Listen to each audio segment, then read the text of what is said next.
अग्निकुंड था, जैसा कि यज्ञ करके वो गए होंगे। वह अग्नि धधक रही थी। उसने अग्निदेव को हाथ जोड़कर कहा, हे अग्निदेव, आपको आपके धर्म की सौगंध है कि आप मेरे प्रश्न का सत्य उत्तर दीजिए, सच सच। अग्निदेव ने कहा, वत्स, इसमें मुझे क्या स्मरण कराता है? सत्य तो मेरा धर्म है, प्रश्न पूछ। पुलोमन ने पूछा कि ये जो पुलोमा है, इसके पिता इसका वागदान मेरे प्रति कर चुके थे। अब मुझे बताइए ये किसकी पत्नी है? धर्म के अनुसार तो मेरी ही पत्नी हो चुकी है, फिर भृगु ऋषि के साथ इसका विवाह कैसे मान्य है?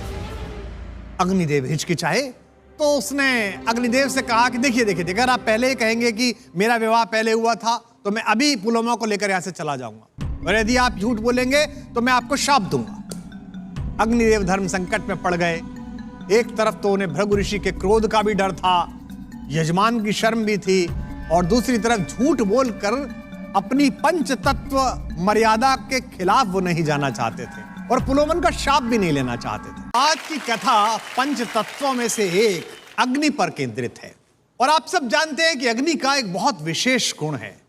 वो अंगीकार करते समय यह नहीं देखती कि वो राजमहल की यत्न पूर्वक बनाई हुई छत को राख कर रही है या तिनका तिनका जोड़े हुए किसी छप्पर को राख कर रही है।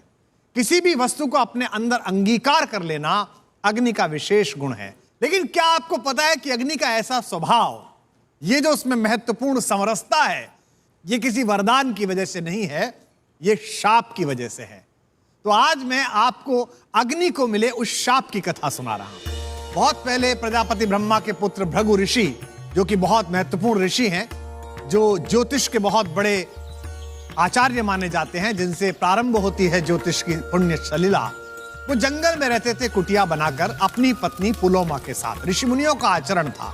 एक दिन महर्षि भृगु संध्या उपासना करने के लिए गंगा तट की ओर निकले।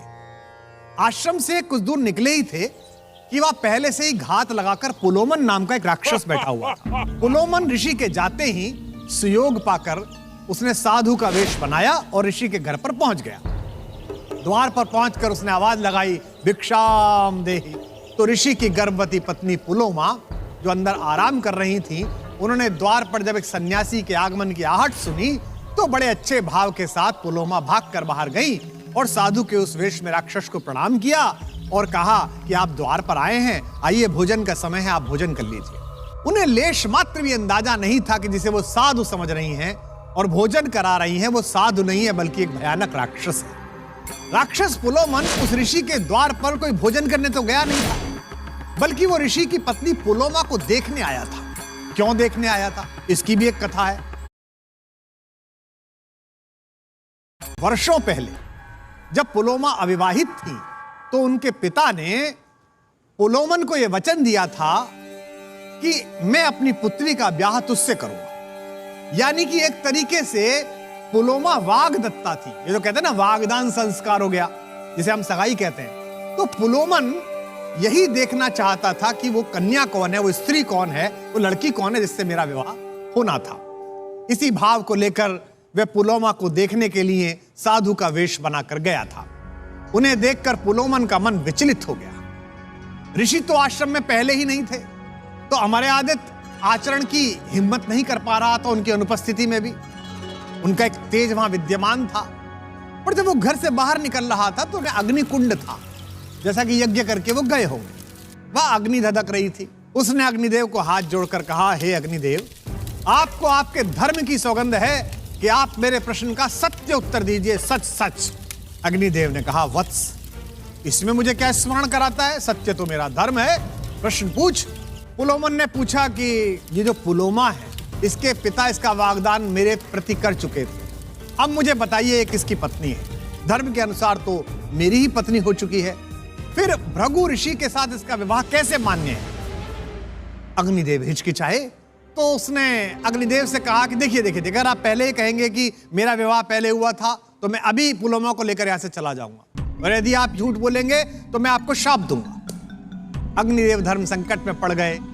एक तरफ तो उन्हें भृगु ऋषि के क्रोध का भी डर था, यजमान की शर्म भी थी, और दूसरी तरफ झूठ बोलकर अपनी पंच तत्व मर्यादा के खिलाफ वो नहीं जाना चाहते थे, और पुलोमन का शाप भी नहीं लेना चाहते थे।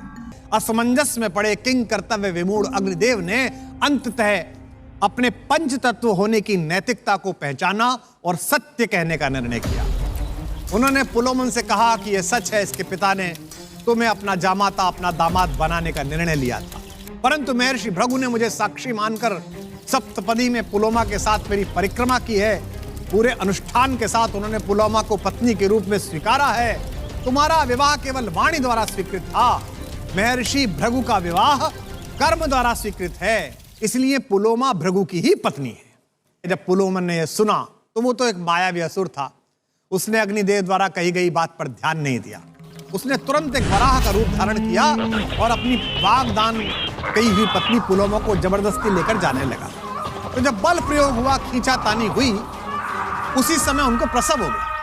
उनके गर्भ से जिस पुत्र ने जन्म लिया उसमें अपूर्व तेज था। उस तेज को पुलोमन सहन नहीं कर पाया और उसी क्षण वह वही जलकर भस्म हो गया। पुलोमा ये सब देखकर डर गई और घबराहट में रोने लगी।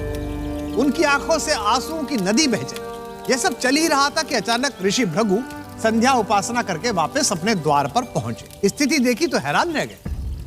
क्रोध से भरे महर्षि को जैसे ही सारी बातें पता चली, उन्होंने आचमनी में जल लिया और अग्निदेव से कहा कि तटस्थ बनकर सत्य कहना अगर तुम्हारा धर्म है तो आज से मैं तुम्हें शाप देता हूं कि तटस्थता तुम्हारे स्वभाव का हिस्सा हो जाएगी। आज से तुम सही गलत का विचार किए बिना सब कुछ का भक्षण करोगे, सर्वभक्षी आओ। अग्निदेव को शाप मिलने के कारण वे नाराज होकर अंतर्ध्यान हो गए। अब कल्पना करिए कि बिना अग्नि की सृष्टि कैसी होगी। चूल्हों में आग नहीं है, हर ओर हाहाकार मच गया, लोग त्राही त्राही करने लगे और अंततः अपनी समस्याओं को लेकर पूरा लोक जहां पहुंचता है, त्रैलोक के जहां पहुंचता है, वे सृष्टि के निर्माता ब्रह्मा जी के पास पहुंचे। ब्रह्मा जी ने सबकी समस्या ध्यान से सुनी और अग्निदेव से अनुरोध किया कि आप सब कुछ भक्षण करेंगे, ये तो ठीक है, परंतु आपके स्पर्श मात्र से ही सब कुछ पवित्र हो जाएगा। इसके साथ ही अग्निदेव को उन्होंने यह भी वरदान दिया कि आज से देवताओं को दिए गए प्रसाद में से एक हिस्सा आपको अवश्य ही अर्पित किया जाएगा। यह सुनकर अग्निदेव प्रसन्न हुए और वापस पृथ्वी पर लौट आए। तो यह तो थी कथा। अब इस कथा का महत्वपूर्ण सार क्या है, इसका संदेश क्या है? हम अपने जीवन में सत्य के साथ कई बार प्रयोग करते हैं, अच्छे बुरे, लेकिन यह कथा बताती है कि सामने सत्य असत्य, अच्छे बुरे, कैसे भी लोग खड़े हों, अगर सत्य कहने की जिम्मेदारी का काम आप पर है तो लोगों के राक्षस होने और ऋषि होने से प्रभावित मत होइए, निर्भीक होकर सत्य बोल दीजिए, केवल सच बोलिए। अग्निदेव धर्म संकट में पड़े पर उन्होंने सत्य का मार्ग चुना। इसीलिए कहते हैं कि सत्य परेशान हो सकता है, पराजित नहीं हो सकता। अगर आप सत्य के मार्ग पर चलकर स्वयं को सिद्ध साबित करेंगे तो भले ही आपको कष्ट हो, पर अंततः सृष्टि के स्वामी प्रजापति ब्रह्मा भी आपके सामने हाथ जोड़कर अनुरोध की मुद्रा में आकर खड़े हो जाएंगे।